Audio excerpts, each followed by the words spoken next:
Welcome to A Job Seeker Asks, Day 7. I'm Scott Engler. I am a published author and coach on contemporary job search strategies and career transition.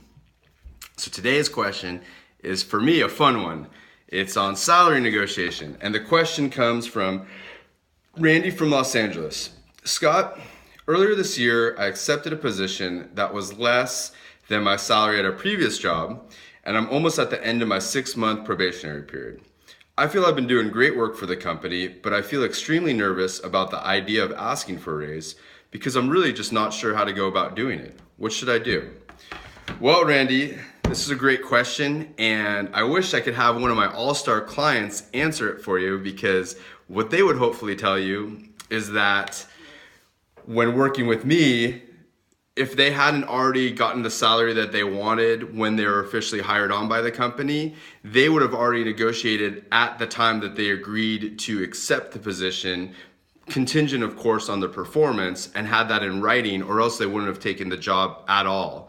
So that's what they would tell you. But for the sake of this question, what I'm going to do is I'm actually going to give you a very recent example, because honestly, there's so many different variables that go into negotiating a salary. It's such a gray area, but that's what kind of makes it fun, for me at least. So I'm going to give a relevant example, and I hope this kind of answers Randy's question.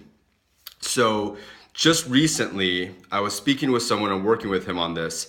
He took a job for almost half of his salary. Now, the reason he did this was because it was an up-and-coming company. He really did like the brand and the culture, and he's been doing amazing work for them. Now, when it came time for his review, they didn't seem like they were in any hurry to pay him more, but luckily, when he came to me, we were able to look at a few main factors. And so when he is going to go back and talk to them, here is the 3 things that he's going to mention.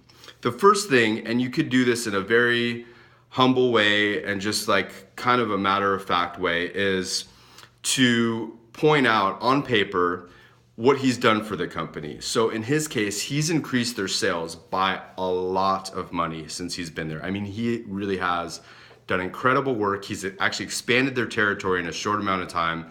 So he's doing incredible things, and he's the first person that's actually been at this position, so he knows there's no one else that they could compare it to. He's just done amazing work. So he has that working in his favor. So to be able to put that on paper and show it to him, look how much money I've made your company and what I've been doing for it and helping expand it.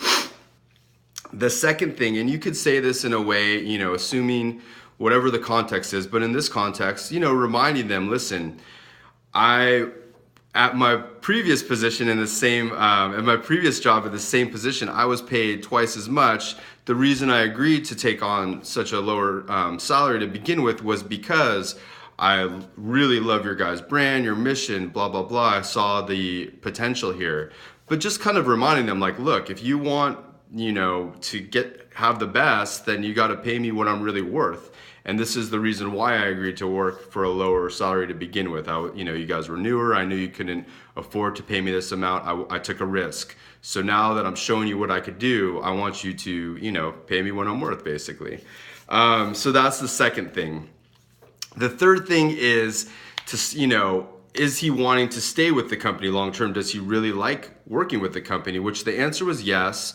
So there's a few creative ways around this. With him, we had what he really wanted, like what would be like awesome to have right now, but then he had what he was willing to work with over a long period of time. So in his case, since he does sales, rather than just asking flat out like, hey, double my salary, right now, is why not ask for like an increment, like $10,000 more now, but to increase his sales commission by double. So, because he was getting a really low commission on his sales. So it's like that way it's a lot more performance based. So I think, companies a lot of times are a lot more agreeable to that, because it's like, look, I'm not asking for as much money up front. What I am asking though is like, if I have these kind of numbers and more this year, that you give me more of that money I helped make for you guys.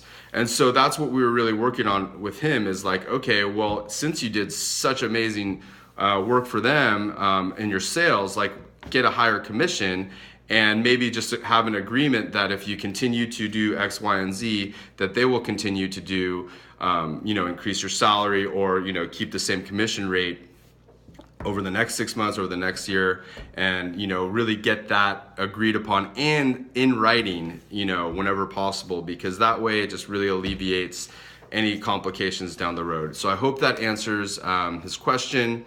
And if you do have any questions, I'm taking plenty more. I'm doing this for 30 days. So please email any questions you'd have on this topic or something similar regarding the job search to buildingyourownbrand@gmail.com.